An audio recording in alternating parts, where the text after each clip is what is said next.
கர்த்தரும் இரட்சகருமாகிய இயேசு கிறிஸ்துவின் இனிய ஈடு இணையற்ற திருநாமத்தினாலே கிறிஸ்து இயேசுவில் ஜீவ ஊற்று என்கின்ற இந்த நிகழ்ச்சிக்கு உங்களை அன்புடன் வாழ்த்தி வரவேற்கிறேன். கர்த்தர் நல்லவர், அவரது கிருபை என்றும் உள்ளது, அவரது இரக்கம் என்றும் உள்ளது. இந்த நாளிலும் நம்முடைய தியானத்திற்கென்று கர்த்தராகிய தேவனுடைய ஆவியானவர் கொடுத்திருக்கிற ஒரு திருவசனம், அது யோபுவின் சரித்திரம் 33வது அதிகாரம் 4வது திருவசனம். யோபு 33:4. தேவனுடைய ஆவியானவர் என்னை உண்டாக்கினார், சர்வ வல்லவருடைய சுவாசம் எனக்கு உயிர் கொடுத்தது. பிரியமானவர்களே, இந்த திருவசனத்திலே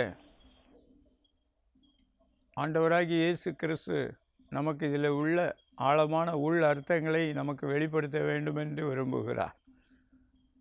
இந்த பூமிக்குரிய வாழ்க்கையிலே அவர் நம்மை, இந்த காரியங்களிலே அவர் நம்மை நிறைவாக ஆசீர்வதிக்க வேண்டுமென்று அவர் விரும்புகிறார். பொதுவாக இந்த யோபுவின் சரித்திரத்தை சிலர் அவ்வளவாய் விரும்புவது இல்லை. காரணம், யோபு அவ்வளவு பாடுகளை பட்டார். சில பேர் என்னிடத்திலே வந்து சொல்லியிருக்கிறார்கள், நான் யோபுவை போல கஷ்டப்படுகிறேன் பிரதர் என்று சொல்லுவார்கள். ஆனால் இந்த புத்தகத்தை நம்ம சரியாக வாசிப்போம் என்றால், யோபுவின் பாடுகள் ஒரு தனித்தன்மையானது. அது சில உணர்வுகள் வார்த்தையினால் விவரிக்க முடியாத அளவுக்கு அவ்வளவு ஆழமான வேதனைகளை யோபு பட்டார். ஆனால் அதே நேரத்தில் இந்த யோபுவின் புத்தகத்திலே கர்த்தர் வைத்திருக்கிற ஆழங்கள் இருக்கிறது. அவைகளை தேவ ஆவியானவர் நமக்கு வெளிப்படுத்த முடியும். ஆகவே வாஞ்சியோடு கூட கேளுங்கள், ஆண்டவரிடத்தில் ஜெபத்தோடு அமர்ந்திருங்கள். கர்த்தர் நம்மோடு கூட இடைபட போகிறார். இன்று நம்முடைய வாழ்க்கையில் கர்த்தர் மகிமையான ஒரு டேர்னிங் பாயிண்ட்ஸை கொடுக்க போகிறார். கர்த்தருக்கு ஸ்தோத்திரம். முதலாவதாக இந்த வசனத்திலே தேவ ஆவியானவர் என்னை உண்டாக்கினார், சர்வ வல்லவருடைய சுவாசம் எனக்கு உயிர் தந்தது. பிரியமானவர்களே, ஆதியாகமத்திலே நாம் அறிந்திருக்கிறோம், தேவன் வானத்தையும் பூமியும் சிருஷ்டித்தார். அது மாத்திரமல்ல, இந்த பூமியிலே நாம் காண்கின்ற இயற்கையான சூழ்நிலைகள், மரங்கள், செடிகள், கொடிகள், காட்டு விலங்குகள், நாட்டு விலங்குகள், ஜந்துக்கள் மற்றும் கடல்வாழ் ஜந்துக்கள் எல்லாவற்றையும் அவர் சிருஷ்டித்தார். அதிலே மனிதனையும் மனுஷியையும் கூட அவர் சிருஷ்டித்தார். மனிதனுடைய சிருஷ்டிப்பு அதிசயமானது. கர்த்தருக்கு ஸ்தோத்திரம், தேவனுக்கே மகிமை. பாருங்கள், ஆதியாகமம் 1வது வசனத்திலே நம்ம எல்லாருக்கும் தெரிந்த ஒரு வசனம், ஆதியிலே தேவன் வானத்தையும் பூமியும் சிருஷ்டித்தார். இந்த தேவன் என்கின்ற அந்த வார்த்தை மூல பாஷையிலே எலோஹிம் என்று குறிப்பிடப்படுகிறது. அதனுடைய அர்த்தம் திரியேக தேவன். பன்மையிலே குறிப்பிடப்பட்டிருக்கிறது, பன்மையில் ஒருமையில் குறிப்பிடப்பட்டிருக்கிறது. அதாவது எலோஹிம் என்கின்ற வார்த்தைக்கு திரியேக தேவன் என்று அர்த்தம்.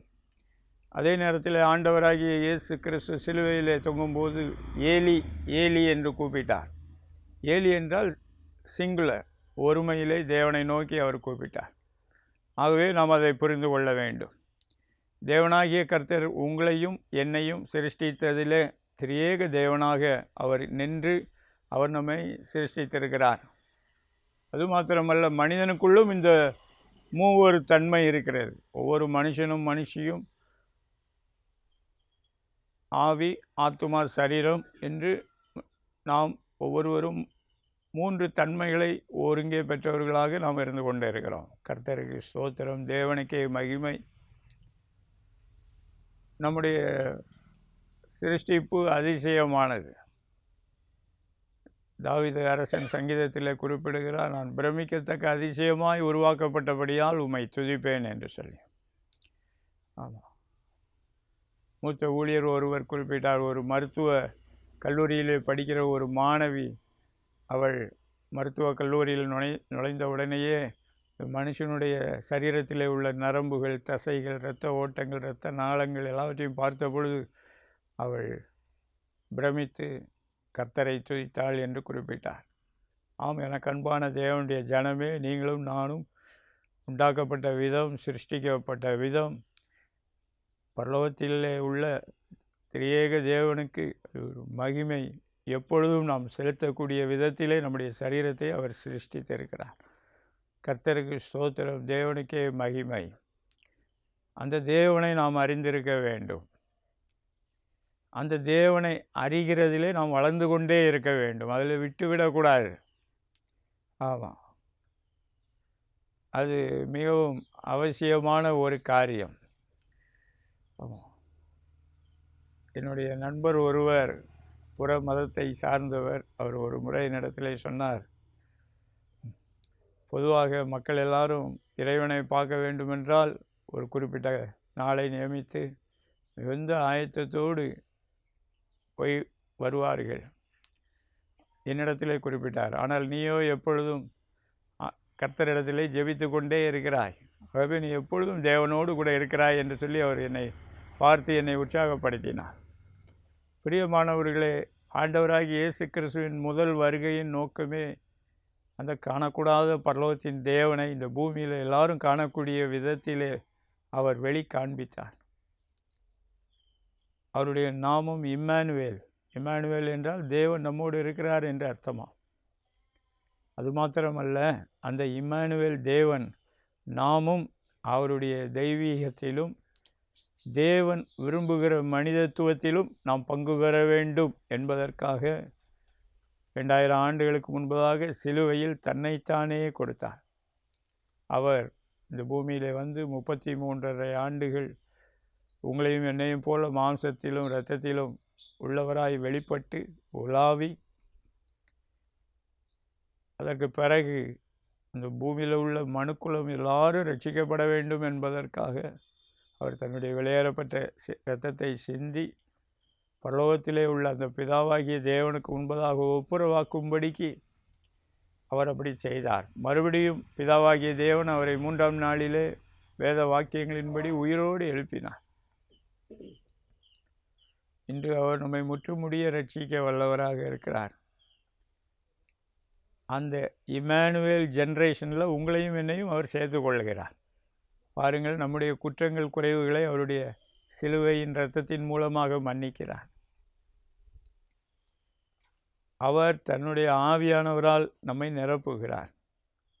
அந்த ஆவியானவர் நம்மை பரலோகத்தின் தேவனுக்கு முன்பதாக அவருடைய தெய்வீகத்திலும் அவருடைய பரலோக ராஜ்யத்திற்கு உரியவர்களாய் நாம் அவரோடு கூட எந்நாளும் இருக்கும்படிக்கு அவர் அந்த இம்மானுவேல் சந்ததியை அவர் உருவாக்கி இருக்கிறார். கர்த்தருக்கு ஸ்தோத்திரம், தேவனுக்கே மகிமை உண்டாகட்டும். இன்று யாராயிருந்தாலும் சரி, இந்த பூமியில் உள்ள எந்த இன மத மொழி பிரிவினராக இருந்தாலும் சரி, ஆண்டவராகிய இயேசு கிறிஸ்துவின் மூலமாக இந்த தேவனுடைய அன்பு நம்மை சந்தித்திருக்கிறது, இன்றும் சந்தித்து கொண்டு இருக்கிறது. நாம் அதை புரிந்து கொள்ள வேண்டும். அந்த தேவனை அறிகிற அறிவிலே நாம் வளர வேண்டும் என்று கர்த்தர் விரும்புகிறார். பிரியமானவர்கள், இந்த யோபுவின் புத்தகத்திலே யோபு தன்னை குறித்து சொல்லும் பொழுது தேவ ஆவியானவர் என்னை உண்டாக்கினார் என்று குறிப்பிடுகிறார். சர்வ வல்லவருடைய சுவாசம் எனக்கு உயிர் தந்தது என்று குறிப்பிடுகிறார். பாருங்கள், ஆதியிலே தேவன் பிதாவாகிய தேவன், குமாரனாகிய இயேசு கிறிஸ்துவாகிய தேவன், பரிசுத்த தேவ ஆவியானவராகிய தேவன். அதில் இந்த தேவ ஆவியானவருடைய பங்கு மிக முக்கியமான ஒரு பங்கு. ஆமாம், பிதாவாகிய தேவன் சொல்லுகிறார், லெட் அஸ் மேக் மேன் என்று குறிப்பிடுகிறார். அப்போது ஆண்டவராகிய இயேசு கிறிஸ்து அவரோடு இருக்கிறார். அதே நேரத்தில் தேவ ஆவியானவர் நம்மை உண்டு பண்ணுகிறார். எவ்வளோ ஒரு அருமையான காரியம்! இதில் நம் ஒவ்வொருவருடைய சரீரத்தோடும் அவர் சம்பந்தப்பட்டிருக்கிறார். அதை மறந்துவிடக்கூடாது. சில பேருக்கு நம்முடைய சரீரம் தேவ ஆவியானவரால் உண்டாக்கப்பட்டது என்பதை புரிந்து கொள்வதே ஸ்தோத்திரம் அவர்களுக்கு சில நேரங்களில் எட்டா காரியமாக இருந்து கொண்டே இருக்கிறது. கர்த்தர் இந்த நாளிலே நம்முடைய ஆவிக்குரிய ஒரு புரிந்து கொள்ளுதலை அவர் இன்னும் தெளிவாக்கி கொண்டு இருக்கிறார். அவர் நம்மை அவருடைய ஆவியினால் நிரப்பப் போகிறார். அவரிடத்திலே நாம் வாஞ்சையாக இருக்கும்போது இந்த தேவத்துவத்தின் ஐக்கியத்திலே நம்மால் இணைந்து கொள்ள முடியும். முதலாவதாக அவரை புரிந்து கொள்ள வேண்டும். ஆவியானவர் இந்த நாளிலே அதுக்கு அனுக்கிரகம் செய்து கொண்டு இருக்கிறார். கர்த்தருக்கே ஸ்தோத்திரம், தேவனுக்கே மகிமை. பாருங்கள், நான் சில நேரங்களிலே சிந்திப்பது உண்டு, இந்தியாவிலே இருக்கிற மக்களுக்கும் அந்த யூத எபிரேய மக்களுக்கும் ஒரு தொடர்பு இருக்கிறது. பாருங்கள், ஆதியாகமத்திலே மனிதன் மனுஷி என்று குறிப்பிடப்படுகிற வார்த்தைக்கு அங்கே எபிரேய மொழியிலே ஈஷ் என்று குறிப்பிடுகிறார்கள். மனிதனுக்கு ஆண், அவருக்கு ஆதாமுக்கு மனிதன் ஈஷ் என்று குறிப்பிடுகிறார்கள். பெண்ணுக்கு ஈஷா என்று குறிப்பிடுகிறார்கள். இன்றைக்கி இந்தியாவில் பார்ப்போம் என்றால், தமிழ்நாடாக இருந்தாலும் சரி, வட இந்தியாவாக இருந்தாலும் சரி, எனக்கு தெரிஞ்ச ஒரு ஊழியக்கார் பேர் கூட ஈஸ்வர் என்று இருக்கிறது. ஆமாம், ஈஸ்வரன் என்கின்ற வார்த்தை இந்தியாவிலே பொதுவாக மக்கள் மத்தியிலே அறியப்பட்ட ஒரு பெயராக இருந்து கொண்டு இருக்கிறது. அதே போல் ஈஷா என்கின்ற பெயரும் இந்த நாளிலே நாம் அதிகமாய் மீடியாக்களிலே அந்த பெயரை கேள்விப்படுகிறோம். ஈஷா என்றால் பெண் என்ற அர்த்தம், அவ்வளவுதான். ஆதியிலே தேவன் மனுஷனையும் மனுஷனிலிருந்து மனுஷியையும் அவர் உண்டாக்கினார், சிருஷ்டித்தார். அவனுக்குள்ளேயே தன்னுடைய ஜீவ சுவாசத்தை அவனுடைய நாசியிலே ஊதினார். அந்த மனுஷன் ஜீவ ஆத்துமாவாக மாறினான். பாருங்கள், அவனுக்குள்ளே, அந்த ஆத்துமாவுக்குள்ளே ஜீவன் வந்தது. எனக்கு அன்பான தேவனுடைய ஜனமே, நாம் அதை புரிந்து கொள்ள வேண்டும். அப்போது அதிலே ஆவியானவர் நம்மிடத்தில் என்ன எதிர்பார்க்கிறார் என்றால், நம்மை உருவாக்கின அந்த திரியேக தேவனை நாம் புரிந்து கொள்ள வேண்டும், அறிந்து கொள்ள வேண்டும், அவரை கனம் பண்ண வேண்டும், அவருக்கு நாம் நன்றி சொல்ல வேண்டும், ஸ்தோத்திரம் செலுத்த வேண்டும், மகிமை செலுத்த வேண்டும். சகல துதிகணம் மகிமையும் அவருக்கே உரியது. அந்த பரலோகத்தின் தேவனை அறிகிற அறிவின் வெளிச்சத்திலே நாம் தொடர்ந்து வளர்ந்து கொண்டே இருக்க வேண்டும். அதை கர்த்தர் எதிர்பார்க்கிறார். பாருங்கள், யோபுவை குறித்து கர்த்தரே சொல்கிறார், அவன் நீதிமான், எனக்கு பயப்படுகிறவன் என்று அறிந்திருக்கிறேன் என்று சொல்லி அங்கே தேவ தூதர்களுக்கு முன்பதாக, அந்த காலத்திலே சாத்தான் அங்கு போயிட்டு வர்றதுக்கு அவனுக்கு ஒரு ரைட் இருந்தது. ஆமாம், அவனிடத்திலும் சொல்லுகிறார், என்னுடைய தாசனாகிய யோபுவை பார்த்தாயா என்று சொல்லி கர்த்தர் பெருமை அடிக்கிறதை நாம் வேதத்தில், யோபுவின் புஸ்தகத்திலே 1வது அதிகாரத்திலே நாம் பார்க்கிறோம். யோபு தன்னுடைய வாழ்க்கையில் மிகுந்த உபத்திரவத்திலே அவர் சொல்லுகிறார், ஆமாம், தன்னுடைய நிலைப்பாடு எப்படி தான் உண்டாக்கப்பட்டேன், அவருக்குள்ளே எப்படி ஜீவன் இருந்தது என்று சொல்லி அழகாக குறிப்பிடுகிறார். தேவ ஆவியானவர் நம்மை உண்டு பண்ணினார். அதை நாம் புரிந்து கொள்ள வேண்டும். அந்த தேவ ஆவியானவர் பிதாவின் கட்டளையின்படி குமாரனாகிய இயேசு கிறிஸ்துவின் உடன் ஒத்துழைப்போடு தேவ ஆவியானவர் அதை செய்திருக்கிறார். ஸ்தோத்திரம். இன்று நம்முடைய சரீரத்திலே ஒருவேளை நம்ம பாடுகளை, வியாதிகளை, பலவீனங்களை, நோய்களை அனுபவித்து கொண்டிருக்கலாம். நம்முடைய வாழ்க்கையில் நான் தேவனோடு நான் ஒரு உண்மையான ஒரு அன்போடு ஐக்கியத்தோடு இல்லை என்று சொல்லி கொண்டே இருக்கலாம்.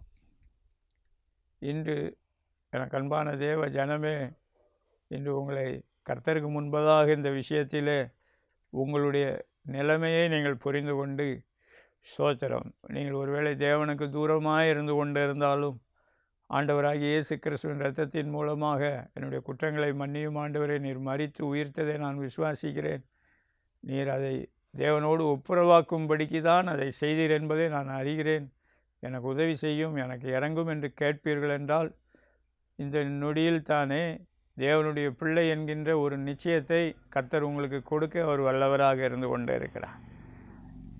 அதே நேரத்தில் யோபுவை போல் அவருடைய சரீரத்தில் பெரிய மரணத்திற்கு ஏதுவான நோய்கள் இருந்தன, கொடிய பருக்கள் இருந்தன. அது அந்த பகுதியை வாசிக்கும்போது அதை நான் அப்படிப்பட்ட நபர்களை இதுவரைக்கும் என்னுடைய வாழ்க்கையில் பார்த்ததே கிடையாது. ஆமாம், சில பேர் யோபுவை போல் நான் கஷ்டப்படுறேன்னு சொல்கிறது அவங்க வேதனையின் உச்சத்திலே சொல்லுகிறார்கள். ஆனால் அந்த யோபுவின் சரித்திரத்திலே, அந்த யோபுவினுடைய சரீரத்திலே இருந்த அந்த கொடிய பருக்கள், ஆமாம், அவருடைய சரீரம் மிகவும் பாதிக்கப்பட்டிருந்தது. ஸ்தோத்திரம்.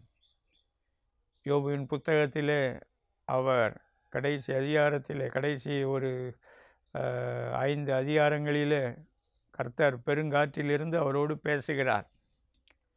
அவர் ஏற்கனவே யோபுவிடம் அநேக முறை பேசியிருந்திருக்கிறார். இப்பொழுது நேரடியாக பேசுகிறார். அதான் யோபு சொல்லுகிறார், என்னுடைய காதுகளால் உம்மை குறித்து கேள்விப்பட்டிருக்கிறேன், இப்பொழுது என் கண்கள் உம்மை காண்கிறது என்று சொல்லி குறிப்பிடுகிறார். பாருங்கள், தேவன் தன்னுடைய சிருஷ்டிப்பின் இரகசியங்களை, மேன்மையை, மகிமையை அந்த யோபுவுக்கு கடைசி 5 அதிகாரங்களிலே வெளிப்படுத்தி காண்பிக்கிறார். இன்று நம் ஒவ்வொருவருக்கும் அந்த வெளிப்பாடு அவசியம், மிகவும் மிகவும் அவசியம். இன்று ஒருவேளை மற்றவர்களால் புரிந்து கொள்ள முடியாத பாடுகளை, வேதனைகளை, ஒருவேளை யோபு அளவுக்கு இல்லை என்றாலும் ஒரு குறிப்பிட்ட அளவு நீங்கள் அதை அனுபவித்து கொண்டு இருக்கலாம். இன்று உங்களை உற்சாகப்படுத்தி கொள்ளுங்கள். இன்று ஜீவனுள்ள கர்த்தரிடத்தில் திரும்புங்கள். ஸ்தோத்திரம். யோபுவை அந்த கடைசி அதிகாரத்திலே கர்த்தராகிய தேவன் சந்தித்தார். அவருடைய சிறையிருப்பை மாற்றி போட்டார். அவருக்கு மறுபடியும் நல்ல சுகபலன் ஆரோக்கியத்தை கொடுத்தார்.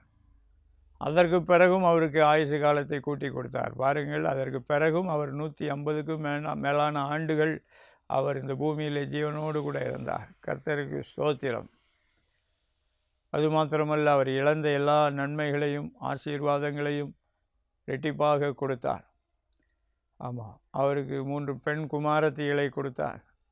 ஸ்தோத்திரம். அவருடைய சம்பத்து மிகவும் பெரிதாக இருந்தது என்று வேதம் பதிவிடுகிறது. பாருங்கள், அவர் முதல் அதிகாரத்திலே கிழக்கத்திய நாட்டிலே இருந்த மனிதர்களில் எல்லாரிலும் அவர் பெரியவராக இருந்து கொண்டிருந்தார். பாருங்கள், இன்றைக்கி பூமியை 2 பகுதியாக பிரிக்கிறோம். ஆமாம், கிழக்கத்திய நாடுகள், மேற்கத்திய நாடுகள் என்று. இந்த யோபு என்ற பரிசுத்தவான் கிழக்கத்திய நாடுகளிலே மிகவும் பணக்காரராக இருந்திருக்கிறார். நான் விசுவாசிக்கிறேன், அவரை கர்த்தர் மறுபடி ஆசீர்வதித்த பொழுது முழு பூமியிலும் அவர் பெரியவராக கர்த்தர் அவரை உயர்த்தினார். ஏனென்றால் ரெட்டிப்பான ஆசீர்வாதம். அது மாத்திரம் அல்ல, வேதாகமத்திலும் அவருடைய பெயரிலேயே ஒரு புத்தகம் இருக்கிறது. இன்று அவருடைய பெயரை நாம் அறிந்து கொள்ளுகிறோம். கர்த்தர் அந்த பெயரை கனம் பண்ணி இருக்கிறார். இன்று இஸ்லாமிய சகோதரர்களும் அவரை அய்யூப் என்று அழைக்கிறார்கள். ஒரு ஊழியக்காரர் ஒருவர் அங்கே மிடில் ஈஸ்ட் கண்ட்ரிஸுக்கு போயிட்டு வரும்போது அந்த யோபுவினுடைய அந்த இடத்திலே ஒரு இஸ்லாமிய முறைப்படி அவர்களுடைய அந்த வழிபாட்டு ஸ்தலத்தை வைத்திருக்கிறார்கள் என்று குறிப்பிட்டார். அவருடைய பெயர் அய்யூப் என்று அழைக்கப்படுகிறது என்று குறிப்பிட்டார். எனக்கு அன்பான தேவனுடைய ஜனமே, இந்த யோபுக்கு உதவி செய்த கர்த்தர் நமக்கும் உதவி செய்ய வல்லவராக இருக்கிறார். அதே நேரத்தில் அவர் நம்மிடத்தில் எதிர்பார்க்கிற காரியம், இந்த ஜீவனுள்ள தேவனை அறிந்து கொள்ள வேண்டும். சில நேரங்களிலே சிலர் இயேசு கிறிஸ்துவை மாத்திரம் அறிந்து கொள்ளுகிறார்கள். அதுவும் நல்லது தான், அது போதும். ஆனால் அதைவிட அதிகமாகவும் நாம் வளர வேண்டும் என்று ஆண்டவராகிய இயேசு கிறிஸ்து தாமே விரும்புகிறார். ஆண்டவராகிய இயேசு சீஷர்களிடத்திலிருந்து விடைபெற்று செல்லும் பொழுது குறிப்பிட்டார், நான் என் பிதாவினிடத்திலும் உங்கள் பிதாவினிடத்திலும், என் தேவனிடத்திலும் உங்கள் தேவனிடத்திலும் புறப்பட்டு போகிறேன் என்று குறிப்பிட்டார். பிரியமானவர்கள், இந்த தேவனை அறிகிற அறிவு நமக்கு அவசியம். அது நம்முடைய வாழ்க்கையிலே அவர் நமக்கு தொடர்ந்து நடத்தி கொண்டே இருக்கிறார். ரோமர் 1வது அதிகாரம் 28வது வசனத்திலே பவுல் அப்போஸ்தலன் குறிப்பிடுகிறார், தேவனை அறியக்கூடிய அறிவை அவர்களுக்கு பற்றி கொண்டிருக்க மனதில்லாமல் தங்களுடைய வழிபாட்டு முறைகளை தாறுமாறாக்கி விட்டார்கள். இயற்கையை வழிபட ஆரம்பித்து விட்டார்கள். ஆமாம், அவலட்சணமான தோற்றங்களை உருவாக்கி கொண்டார்கள். மிருகங்கள் பறவைகளின் சாயலுக்கு ஒப்பாக்கி விட்டார்கள் என்று ரொம்ப வருத்தத்தோடு அந்த இடத்துல ஆவியானவர் எழுதி வைத்திருக்கிறார். அந்த ஜீவனுள்ள தேவனை நாம் அறிந்து கொள்ள வேண்டும். வேதம் குறிப்பிடுகிறது, அவரை கண்ட பின்பு யாரும் உயிரோடு இருக்க முடியாது. அவ்வளவு மகிமை, அவ்வளவு பயங்கரம், அவ்வளவு மகத்துவம். ஆனால் கிறிஸ்து இயேசுவின் மூலமாக அவர் நம்மை நேசித்து கொண்டு இருக்கிறார். அவர் நம்மோடு கூட ஒரு ஐக்கியம் கொள்ள வேண்டும் என்று அவர் விரும்புகிறார். அவர் தமது ஆவியை, தமது ஆவியானவராகி அந்த ஒப்பற்ற ஈவை நமக்கு கொடுக்க வேண்டும் என்று விரும்புகிறார். அந்த தேவ ஆவியானவரை குறித்தும் நாம் அறிந்து கொள்ள வேண்டும். ஆண்டவராகிய இயேசு கிறிஸ்துவின் அன்பையும் குறித்து அறிந்து கொள்ள வேண்டும். கிருபையை குறித்து அறிந்து கொள்ள வேண்டும். காணக்கூடாத அந்த பிதாவாகிய தேவனுடைய அன்பையும் குறித்து நாம் அறிந்து கொள்ள வேண்டும். அப்பொழுது நம்முடைய வாழ்க்கையில் நாம் தேவனை அறிகிற அறிவிலே அவர் நம்மை வளர்ப்பார், நம்மை உருவாக்குவார். நம்மையும் தேவகுமாரர்களாக, ஸ்தோத்திரம், ராஜகுமாரர்களாக, ராஜகுமாரத்திகளாக இந்த பூமியிலே வளர்ப்பார். நாம் அதை புரிந்து கொள்ள வேண்டும் என்று ஆவியானவர் இந்த நாளிலே நம்மை வற்புறுத்தலோடு கூட கேட்டுக்கொண்டு இருக்கிறார். ஸ்தோத்திரம். இன்று கர்த்தருடைய கரங்களிலே விட்டு கொடுப்போமா? அடுத்தபடியாக 1 கொரிந்தியர் 2வது அதிகாரம் 11வது மற்றும் 12வது வசனங்களை குறித்து வைத்து கொள்ளுங்கள். பக்கத்தில் பரிசுத்த வேதாகமத்தை வைத்திருக்கிறவர்கள் எடுத்து வாசித்து பாருங்கள். இந்த பூமிக்குரிய வாழ்க்கையிலேயே ஒரு மனிதன் கர்த்தர் நமக்குள்ளே வைத்திருக்கிறார், எல்லாருக்குள்ளேயும் வைத்திருக்கிறார் மனுஷ ஆவி. ஆமாம், அந்த மனுஷ ஆவி தான் மனிதனுக்கு அடுத்த ஒரு காரியங்களை புரிந்து கொள்ள முடியும். மனிதன் எப்படி இருக்க வேண்டும், எப்படி நடந்து கொள்ள வேண்டும், என்னத்தை சாப்பிட வேண்டும், என்னத்தை குடிக்க வேண்டும், எப்படி வாழ்க்கை முறையிலே கர்த்தருக்குள்ளே வளர்ந்து. மனித ஆவி அவசியம். இன்று நமக்குள்ளே எல்லாருக்குள்ளேயும் மனித ஆவி இருக்கிறது. ஆனால் அது கரப்ட் பண்ணப்பட்டு கிடக்கிறது. எப்படி ஒரு கம்ப்யூட்டரில் சில நேரம் வைரஸ் அட்டாக் ஆச்சுன்னா கரப்ட் ஆகிடுதோ, அதே போல் ஒரு மனுஷன் ஒரு மனுஷிக்குள்ளே அவனுடைய ஆவி கரப்ட் ஆகிடுது. ஆமாம், நீதிமொழிகளின் புஸ்தகத்தில் வேதம் சொல்கிறது, மனுஷனுடைய ஆவி கர்த்தர் தந்த தீபமாக இருக்கிறது, அது உள்ளான காரியங்களை ஆராய்ந்து அறிகிறது. சங்கீதக்காரர் குறிப்பிடுகிறார், பகலுக்கு பகல் வார்த்தைகளை பொழிகிறது, இரவுக்கு இரவு அறிவை உணர்த்துகிறது. இரவு நேரங்களிலே நம்முடைய மனித ஆவி, நம்முடைய ஆத்துமா உணர்த்துகிறது, சில காரியங்களை உணர்த்துகிறது. சில பேருக்கு அந்த உணர்த்துதலை பெற்றுக்கொண்டாலும் அவர்களால் அந்த உண்மையான தேவனிடத்திலே கிட்டி சேருவதற்கு அவர்களால் முடிகிறதில்லை. காரணம் கரப்ஷன். அவருடைய ஆவி ஆத்துமா கரப்ட் ஆயிடுச்சு.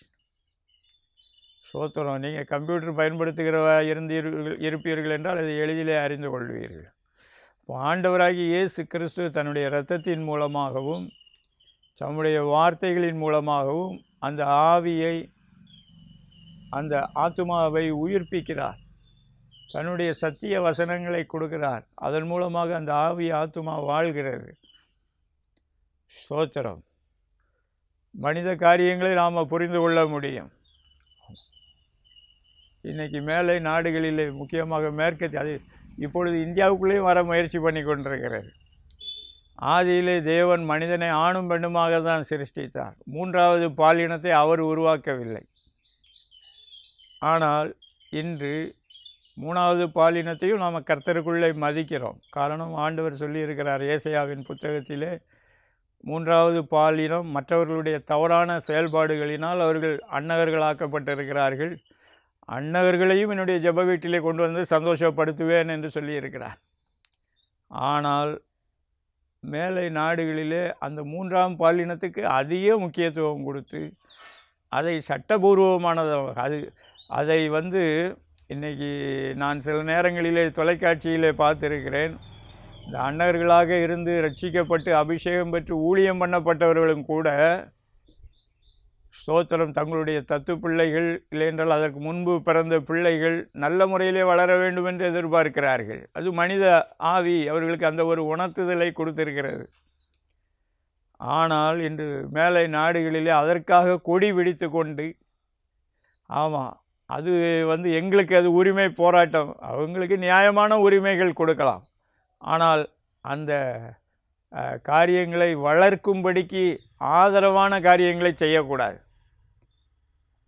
இதை உங்களுக்கு ஒரு சுருக்கமாக சொல்கிறேன். இது ஒரு இஷ்யூ மாத்திரம் கிடையாது, இன்றைக்கி நிறைய சொல்லிக்கொண்டே போகலாம். குடிப்பழக்கம். மனித ஆவி கரப்ட் ஆகிறதுனால அவன் போதைக்கு அடிமையாகிடறான், கஞ்சாவுக்கு அடிமையாகிடறான். ஆமாம், சில நாடுகளிலே அது சட்டபூர்வம், நம்ம நாட்டிலையும் சட்டபூர்வமாகவும் இருக்கிறது. ஸ்தோத்திரம். அது மாற வேண்டும். ஆமாம், அது கர்த்தருக்கு முன்னாடியும் ஏற்புடையதல்ல. அதை நம்ம புரிந்து கொள்ளும். மனித ஆவி இன்று கர்த்தருக்குள்ளே விழிப்புணர்வோடு ஒரு புரிந்து கொள்ளுதலோடு தெளிவோடு வேத வாக்கியங்களின்படி இருக்க வேண்டும் என்று கர்த்தருடைய ஆவியானவர் விரும்புகிறார். அடுத்தபடியாக தேவ ஆவியானவர் தேவனுடைய ஆழங்களை அறிந்திருக்கிறார். நீங்கள் 1 Corinthians 2:11-12 வாசித்து பார்ப்பீர்கள் என்றால், அந்த தேவ ஆவியானவர் தேவனுடைய ஆழங்களை, மறைவான காரியங்களை, ஒருவேளை நீங்கள் எனக்கு இப்போ இந்த செய்தியை கேட்டுக்கொண்டு நான் இன்னும் தேவனை அறிந்து கொள்ள வேண்டும் என்று நீங்கள் வாஞ்சிக்கலாம். பிரியமானவர்களே, ஆண்டவராகிய இயேசு கிறிஸ்து உங்களுக்கு உதவி செய்வார். அவர் இந்த தேவ ஆவியானவரால் உங்களை நிரப்புவார். உங்களுக்குள்ளேயே அந்த தேவ ஆவியானவரை அவர் கொடுக்கிறார். இதே கொரிந்திய நிருபத்திலே பவுல் அப்போஸ்தலன் குறிப்பிடுகிறார். ஆமாம், உங்களுடைய சரீரம் நீங்கள் தேவனுடைய ஆவியை பெற்றிருக்கக்கூடிய ஆலயமாக இருக்கிறது என்று நம்முடைய சரீரம் தேவனுடைய ஆவியானவருடைய ஆலயமாக இருந்து கொண்டு இருக்கிறது. அந்த ஆவியானவர் தான் இந்த சரீரத்தை உண்டாக்கினார். அவருக்கு இடம் கொடுப்பீர்கள் என்றால் தேவனை அறிந்து கொள்வீர்கள். அவர் சொல்லுகிற சத்தத்துக்கு செவி கொடுப்பீர்கள் என்றால் இந்த பூமியில் எப்படி தேவனுடைய புத்திரர்களாக வாழ முடியும் என்பதை அறிந்து கொள்வீர்கள். காரணம், பவுல் அப்போஸ்தலர் ரோமர் 8வது அதிகாரத்தில் அழகாய் குறிப்பிடுகிறார். எவர்கள் தேவனுடைய ஆவியினால் நடத்தப்படுகிறார்களோ அவர்கள் தேவனுடைய புத்திரராய் இருக்கிறார்கள் என்று குறிப்பிடுகிறார். எனக்கு அன்பான தேவனுடைய ஜனமே, இன்று நான் தேவனை அறிந்திருக்கிறேன் என்று சொல்லுகிறோம். தேவனுடைய ஆவியானவரை நாம் பெற்றிருக்கிறோமா? தேவனுடைய ஆவியானவரால் நடத்தப்படுகிறோமா? சிந்தித்து பாருங்கள். இன்று கர்த்தர் உங்களுக்குள்ளே ஒரு விழிப்புணர்வை, தெளிவுணர்வை கொடுத்து, ஸ்தோத்திரம், யோபுவினுடைய வாழ்க்கையை போல உங்கள் வாழ்க்கையில் இரட்டிப்பான ஆசீர்வாதங்களுக்கு உரியவர்களாய் மாற்ற வேண்டும் என்று கர்த்தர் விரும்புகிறார். கர்த்தருக்கு ஸ்தோத்திரம். அடுத்தபடியாக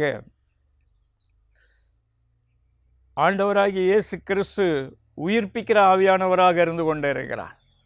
பாருங்கள், இன்று நம்முடைய வாழ்க்கையில் தேவனுடைய ஆவியானவர் நம்மை உண்டாக்கி இருக்கிறார். அதே நேரத்தில் ஆண்டவராகிய இயேசு கிறிஸ்து நம்மை உயிர்ப்பிக்கிறவராக இருக்கிறார். ஜீவன் தரக்கூடிய ஆவியானவராக இருக்கிறார். ஆண்டவராகிய இயேசு கிறிஸ்து இந்த சிலாக்கியத்தை பிதாவாகிய தேவனிடத்திலிருந்து அவருடைய முதலாவது வருகை, மரணம், பாடு, உயிர்த்தெழுதல் இவற்றின் மூலமாக தேவன் அந்த சிலாக்கியத்தை அவருக்கு கொடுத்திருக்கிறார். இன்று ஆண்டவராகிய இயேசு கிறிஸ்துவை நீங்களும் நானும் விசுவாசிக்கும் பொழுது அந்த ஜீவ ஆவியானவர் நமக்குள்ளே வருகிறார். நம்முடைய சரீரங்களை உயிர்ப்பிக்கிறார். நம்முடைய ஆவி ஆத்துமா சரீரத்தை உயிர்ப்பிக்கிறார். நம்முடைய வாழ்க்கையை உயிர்ப்பிக்கிறார். நாம் அதை புரிந்து கொள்ள வேண்டும். 1 Corinthians 15வது அதிகாரத்திலே 55வது வசனம் என்று நினைக்கிறேன். ஸ்தோத்திரம். 50லேருந்து நீங்கள் வாசித்து பாருங்கள். முந்தின ஆதாம் ஜீவாத்துமாவாக மாறினான். அவனுக்குள்ளே அந்த ஜீவ சுவாசம் ஊற்றப்பட்ட போது அவனுடைய ஆத்துமா ஜீவ ஆத்துமாவாக மாறினது. செத்துப்போன ஆத்துமாவாக அல்ல, தேவனை அறிந்து உயிரோடு இருக்கக்கூடிய ஆத்துமாவாக அது மாறினது. அதனால தான் ஆண்டவராகிய இயேசு கிறிஸ்து மரித்து உயிர்த்த பிறகு ஊதி பரிசுத்த ஆவியை பெற்றுக்கொள்ளுங்கள் என்று குறிப்பிட்டார். ஸ்தோத்திரம். அது தமிழில் பரிசுத்த ஆவி என்று குறிப்பிடப்பட்டிருக்கிறது. இன்னொரு ஆங்கில வேதாகமத்தில் நான் வாசித்த பொழுது மூலம் பாஷையில் என்ன போடப்பட்டிருக்கிறது என்றால் ஹோலி நியூமா, தேவனுடைய சுவாசம் என்று சொல்லி குறிப்பிடப்பட்டிருக்கிறது. ஸ்தோத்திரம். அது ஆண்டவராகிய இயேசு கிறிஸ்துவின் வாயிலிருந்து புறப்படுகிறது. ஜீவ ஊற்று பிதாவாகிய தேவன்தான். ஆனால் அந்த சுவாசம் ஆண்டவராகிய இயேசு கிறிஸ்துவின் மூலமாக இந்த பூமியில் வெளிப்பட்டு கொண்டு இருக்கிறது. ஏசாயா 59வது அதிகாரம் 19வது வசனத்தை வாசித்து பாருங்கள். சத்துரு வரும்போது கர்த்தருடைய ஆவியானவர் அவனுக்கு விரோதமாய் கொடியேற்றுவார். கர்த்தருடைய சுவாசம் அவனை துரத்தும். இன்று பிசாசின் போராட்டங்களினால் யோபுவை போல கஷ்டப்பட்டு கொண்டு இருக்கிறீர்களா? ஸ்தோத்திரம். பரிசுத்த ஆவியானவருடைய அபிஷேகத்தையும் பெற்றுக்கொள்ளுங்கள். ஆண்டவராகிய இயேசு கிறிஸ்துவை அண்டிக் கொள்ளுங்கள். அவர் கொடுக்கிற அந்த ஜீவ சுவாசத்தை பெற்றுக்கொள்ளுங்கள். பிசாசு உங்கள் எல்லையை விட்டு அவன் ஓடிக்கொண்டு இருப்பான். உங்களை பார்த்தாலே அவன் ஓடுவான். ஏன் அவனை கண்டு உங்களுக்கு பயம் வருகிறது? யோபுவை போல எனக்கு வந்துடுமோ அப்படின்னு எதுக்கு அந்த பயம் வருகிறது? வரக்கூடாது. பிரியமானவர்களே, கர்த்தர் நம்மை பலப்படுத்த வேண்டும் என்று விரும்புகிறார். பாருங்கள், முந்தின ஆதாம் பரிசுத்த ஆவியானவருடைய அபிஷேகத்தை, ஜீவ சுவாசத்தை பெற்றுக்கொண்ட பொழுது அவனுக்குள்ளே ஜீவ ஆத்துமா இருந்தது. நம்முடைய ஆத்துமாவும் ஜீவ ஆத்துமாவாக மறுபடியும் ஆண்டவர் அதை வணைந்து கொள்கிறார். இன்று அதற்கு நம்மை விட்டு கொடுக்க வேண்டும். இந்த ஏசாயா 59:19 அழகாக சொல்லுகிறது, வெள்ளம் போல் சத்துரு வரும்போது கர்த்தருடைய ஆவியானவர் அவனுக்கு, அதுவும் எபிரேய மூல பாஷையில் என்ன குறிப்பிடப்பட்டிருக்கிறது என்றால், ஆமாம், சத்துரு வரும்பொழுது கர்த்தருடைய ஆவியானவர் வெள்ளம் போல வந்து அவனுக்கு விரோதமாய் கொடியேற்றுவார் என்று குறிப்பிடப்பட்டிருக்கிறது. ஸ்தோத்திரம். நீங்கள் வேதாகமத்தை ஆராய்ஞ்சு பாருங்கள். ஸ்தோத்திரம். பரிசுத்த வேதாகமத்தை மற்ற மொழிகளிலேயும் வாசித்து பழகுங்கள். மூல பாஷையிலும் அதற்கு இப்பொழுது நிறைய விதவிதமான வேதாகமங்கள் வந்திருக்கிறது. ஸ்தோத்திரம். பல்வேறு மொழிபெயர்ப்புகள். அதே நேரம் நெட்லேயும் நீங்கள் சில வெப்சைட் இருக்கிறது, ஒரே நேரத்தில் 10 டிரான்ஸ்லேஷன் ஒரே இதில் நீங்கள் போட்டு பார்க்கலாம். வாசித்து பாருங்கள். கர்த்தருக்குள்ளே தெளிவடையுங்கள். பிதாவாகிய தேவனை அறிகிற அறிவிலே வளர்ந்து முன்னேறுங்கள். இன்னும் 1 கொரிந்தியர் 15:57 ஸ்தோத்திரம், அவர் நமக்கு ஜெயம் கொடுக்கிற தேவனாக இருக்கிறார். உங்கள் வாழ்க்கையிலே ஸ்தோத்திரம், யோபுவை போல தோல்வியடைந்து சின்னாபின்னமாகி சிறுமைப்பட்டு ஸ்தோத்திரம், இனி எனக்கு நம்பிக்கையே இல்லை. ஸ்தோத்திரம். இந்த யோபுவே ஒரு இடத்துல புலம்புகிறார், என் மீட்பர் உயிரோடு இருக்கிறார். ஸ்தோத்திரம். நான் என்னை கொன்று போட்டாலும் அவர் மேலே நம்பிக்கையாக இருப்பேன். ஆண்டவர் கொன்று போடுறதுக்கு உத்தரவு கொடுக்கல கடைசி வரைக்கும் அவருக்கு. ஸ்தோத்திரம். ஆனால் அவருடைய சஞ்சலத்தின் உச்சத்திலே அவர் அப்படி சொல்லுகிறார், நான் கொன்று போட்டாலும் நம்பிக்கையாக இருப்பேன். ஆண்டவர் மறுபடியும் அவரை ஜீவனோடு இருக்க பண்ணுகிறார், ஜெய வாழ்க்கையை கொடுக்கிறார். ஸ்தோத்திரம். இன்னைக்கு முந்தின ஆதாமை போல ஜீவ ஆத்துமாவாகவும் நாம் மாற வேண்டும். பிந்தின ஆதாம் உயிர்ப்பிக்கிற ஆவியானவர். 1 கொரிந்தியர் 15 வாசித்து பாருங்கள், 50 இருந்து. பிந்தின ஆதாமாகிய ஆண்டவராகிய இயேசு கிறிஸ்து அந்த ஆதாம் இழந்ததை, தவற விட்டதை மறுபடியும் நமக்கு கொடுக்கிறார். ஸ்தோத்திரம். இந்த யோபு 33:4 குறித்து வைத்து கொள்ளுங்கள். தேவ ஆவியானவர் என்னை உண்டாக்கினார். நாம் அவரோடு கரெக்டான தொடர்பில், கரெக்டான உறவில், அவர் சொல்லுகிறதை கேட்டு ஓடிக்கொண்டு இருக்கிறோமா என்பதை யோசித்து பாருங்கள். சர்வ வல்லவருடைய சுவாசம் எனக்கு உயிர் தந்தது. இன்று நம்முடைய வாழ்க்கையிலும் அவர் உயிர் தர வேண்டும் என்று விரும்புகிறார், உயிர்ப்பிக்க வேண்டும் என்று விரும்புகிறார், நம்மை வாழ வைக்க வேண்டும் என்று விரும்புகிறார், நமக்கு ஜெயம் கொடுக்க வேண்டும் என்று விரும்புகிறார். யோவான் 10:10 சொல்லுகிறது, நானோ அவைகளுக்கு ஜீவன் உண்டாகும், அந்த ஜீவன் பரிபூர்ணப்படவுமே வந்தேன் என்று அவர் குறிப்பிட்டார். கண்களை மூடி ஆண்டவரை நோக்கி பார்ப்போமா? ஸ்தோத்திரம். இருக்கிற இடங்களிலே ஸ்தோத்திரம், கண்களை மூடி ஒரு பக்தி, பயபக்தியோடு கர்த்தருக்கு முன்பதாக ஒருமனப்படுவோம். ஸ்தோத்திரம். இன்று அவருடைய இரத்தத்தின் மூலமாகத்தான் எல்லாருக்கும் ரட்சிப்பு வாக்களிக்கப்பட்டிருக்கிறது. அந்த இரத்தம் என்னுடைய பாவங்களை மன்னிக்கட்டும் ஆண்டவரே. அந்த பிதாவாகிய தேவனுக்கு முன்பதாக என்னுடைய குற்றங்கள், குறைவுகள் இயேசு கிறிஸ்துவின் இரத்தத்தினால் மன்னிக்கப்படட்டும் ஆண்டவரை. கேளுங்கள். கர்த்தர் அந்த ஜெபத்தை கேட்டுக்கொண்டு இருக்கிறதாக உணர்த்துகிறார். கேளுங்கள். ஸ்தோத்திரம். வெட்கப்படாதிருங்கள். கர்த்தர் நம்ம ஒவ்வொரு மேலும் அன்புள்ளவர், நம்மை அவர் சேர்த்து கொள்ள வேண்டும் என்று விரும்புகிறார். அதை காணக்கூடாத தேவனை நமக்கு வெளிப்படுத்த வேண்டும் என்று விரும்புகிறார். ஸ்தோத்திரம். இன்று அவர் நம்மை பரிசுத்த ஆவியினால் நிரப்ப வேண்டும் என்று விரும்புகிறார். இன்று நம்முடைய சரீரம் அவருடைய ஆலயமாக மாற வேண்டுமா? ஒரே தகுதி, அவருடைய இரத்தத்தினால் கழுவப்பட்டு தொடர்ந்து நான் தேவனுக்கு பிரியமாக வாழ வேண்டும் என்கின்ற ஒரு அர்ப்பணிப்பு மாத்திரமே, ஒரு ஜெபம் மாத்திரமே. அதை செய்யுங்கள். ஸ்தோத்திரம். உங்கள் ஜெபத்தை நீங்கள் இருக்கிற இடத்திலேயே கர்த்தர் கேட்டுக்கொண்டு இருக்கிறதாக சொல்லும்படிக்கு சொல்லுகிறார். ஸ்தோத்திரம். ஆண்டவரே, இந்த நேரத்திலும் ஜெபத்திலே ஒருமனப்பட்டு இருக்கிற ஒவ்வொருவருக்கும் ஆண்டவரே உம்முடைய ஒத்தாசை வரட்டும், கிருபை வரட்டும், இரக்கம் வரட்டும், தயவு வரட்டும், உம்முடைய சகாயம் வரட்டும், உம்முடைய காருண்யம் வரட்டும், உம்முடைய அற்புத அதிசய அடையாளங்கள், பலத்த பெரிய செய்கைகள் உம்முடைய மகிமைக்காகவே வெளிப்படட்டும். ஆண்டவரே, யோபுவின் புத்தகத்தில் 9வது அதிகாரத்தில் சொல்லப்பட்டிருக்கிறபடி ஆராய்ந்து முடியாத பெரிய காரியங்கள், எண்ணி முடியாத அதிசயங்களையும் நிச்சயிக்கிறவர். ஒவ்வொருவருடைய கண்ணீரையும் துடைப்பீராக, பாடுகளை நீக்குவீராக, பலவீனங்கள், நோய்கள், சிறுமைகளை நீக்கி போடுவீராக. அவர்கள் இழந்த நன்மைகள், இழந்த சொத்து சுதந்திரங்கள், இழந்த பிள்ளைகள், இழந்த ஆசீர்வாதங்கள் எல்லாவற்றையும் அவர்களுக்கு ரெட்டிப்பாக கொடுக்க வேணுமாய் ஜெபம் பண்ணுகிறோம் ஆண்டவர். உம்முடைய நாம மகிமைக்காகவே கொடுங்க ஆண்டவரே. ஸ்தோத்திரம். தீபாரா ஹல்கனா தீமாரா ஹத்தியா தத்தா. எங்களுக்கல்ல கர்த்தாவே, உமக்கே மகிமை உண்டாகும்படிக்கு உம்முடைய ஒத்தாசை ஒவ்வொருவர் மீதும் இறங்கட்டும். பிசாசின் கிரியைகள் அழிக்கப்படட்டும். ஆண்டவராகிய இயேசு கிறிஸ்துவின் ஜீவ சுவாசத்தை ஒவ்வொருவர் மீதும் பொழிந்தருள்வீராக. பரிசுத்த தேவ ஆவியானவரால் நிரப்புவீராக ஆண்டவரே. இடம் கொள்ளாமல் போக மட்டும் நிரம்பி வழிகிற பாத்திரமாக நிரப்புவீராக. உமக்குள்ளே ஒரு வெற்றி வாழ்க்கையை கொடுப்பீராக. இம்மையிலும் பரிபூர்ண ஜீவனோடு மறுமையிலும் நித்திய ஜீவனோடு இருக்கும்படிக்கு செய்வீராக. ஆண்டவர் அப்படியே செய்கிறதாக சொல்லுகிறார். ஆண்டவருடைய கிருபை இறங்கி கொண்டிருக்கிறது. நீங்கள் கர்த்தருடைய பிள்ளைகளாக இருக்கிறீர்கள். அவருடைய அபிஷேகம் உங்கள் மீது இறங்கி கொண்டிருக்கிறது. அவருடைய முத்திரை உங்கள் மீது விழுகிறது. ஆண்டவருக்கு நன்றி சொல்லுங்கள். தேவனுக்கே சகல துதிகன மகிமையை செலுத்துங்கள். ஆண்டவரே, உமக்கு நன்றி சொல்லுகிறோம். உமக்கே சகல துதிகன மகிமையை ஏறெடுக்கிறோம். கிறிஸ்தேசுவின் நாமத்தினால் பிதாவே. ஆமேன், ஆமேன். பிரியமானவர்களே, கர்த்தர் உங்களோடு இருக்கிறார். தொடர்ந்து அவரை பற்றி கொள்ளுங்கள். இன்னும் இந்த ஜீவனுள்ள தேவனை அறிந்து கொள்ள பிரயாசப்படுங்கள். தேவ ஆவியானவர் உங்களுக்கு கற்றுக் கொடுப்பார். மகிமையான காரியங்களை செய்வார். God bless you.